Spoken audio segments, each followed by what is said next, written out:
দুর্নীতি, বেলাগাম, নারী নির্যাতন সীমাহীন, অর্থনীতি সম্পূর্ণ ভঙ্গুর।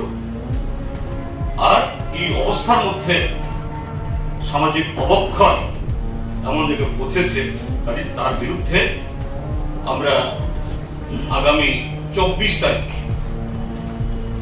এটা আমাদের প্রাথমিক, যে এই তিনটা ঘটনাকে বাছাই করে আমরা একটা আন্দোলনে আমরা যাচ্ছি। 24 তারিখ থেকে 31 তারিখ অবধি সারা ত্রিপুরা রাজ্যের মধ্যে আমাদের বিক্ষোভ প্রদর্শন হবে। আমাদের দাবিগুলি হলো যে মিডিয়ার সামনে যে মন্ত্রী মহোদয়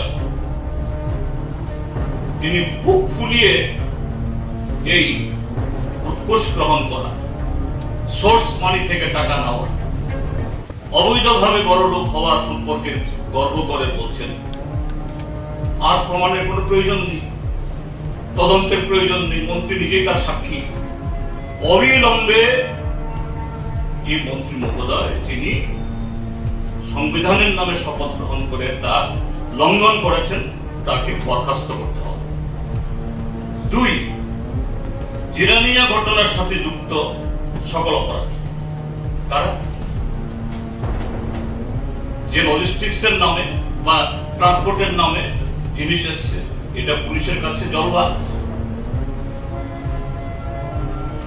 সেখানে এগুলি খোঁজ খবর করতে গিয়ে যে সমস্ত পুলিশ অফিসাররা কোনো ভূমিকা গ্রহণ করছে না, তারাও যুক্ত। এবং কান টানলে মাথা আসবে, ত্রিপুরার যে প্রত্যেকটা মানুষ এখন এটা পরিষ্কার, এই গত 16 তারিখে যে ওয়াগন ধরা পড়েছে এটা নতুন না, আরো বহু 16 তারিখে এরকম ওয়াগন এসেছে, কিন্তু ধরা পড়েনি। তার সাথে যুক্ত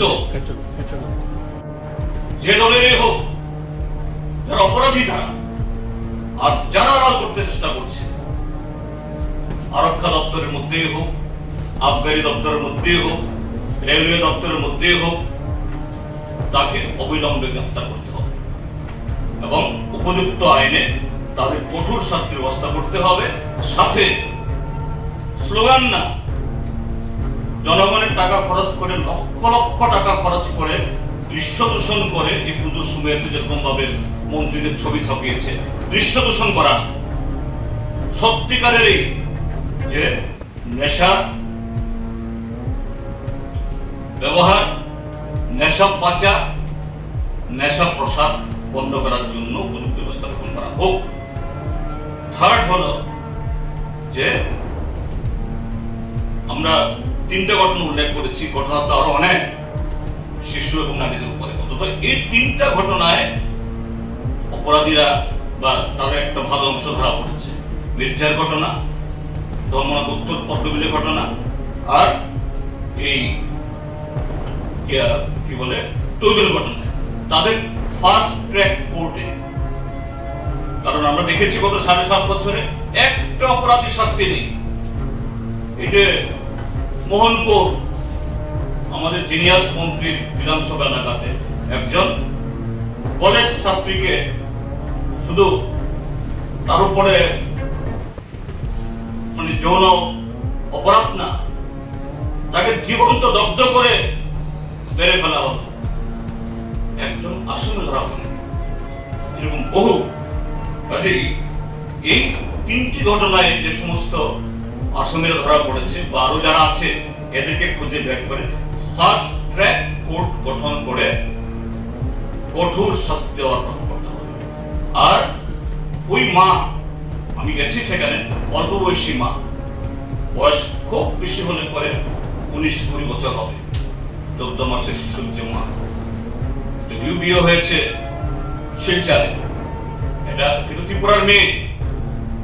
এই মাকে, এই বোনকে অবয়ব ফান্ড থেকে এই মহিলাকে সাহায্য করার জন্য, এতে তার মেয়ের যা ক্ষতি হয়েছে এটা ফিরে আসবে না, তারপরেও অন্তত একটা বেঁচে থাকার একটা সামান্য রসদ হলে পাবে, এই ব্যবস্থা গ্রহণ করা। এই হলো মোটামুটি ভাবে যে তিনটা বিষয়ে আমরা আন্দোলন করতে চাইছি। আগামী